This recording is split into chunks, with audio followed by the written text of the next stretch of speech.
sa dughan ko, kundi ikaw lamang. Pero sana ka, ningkalit ng kadiyay, mulang isayangan ang atong relasyon.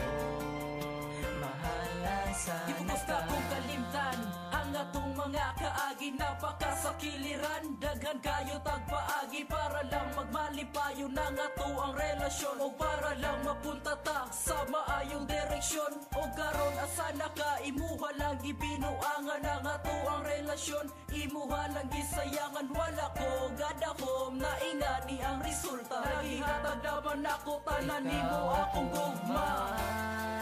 Ug wala na lain pa diri sa duhan ko, kundi ikaw lamang. Pero asan ka, nikalit lang ka diyan, walang gisayangan ang atong relasyon. Mahala sana ka, mahala sana ka. Pero kung sa'y rason o nganong gibaliwala imong gugma para nako, kay mura lang magwala. Nagsaad pa ka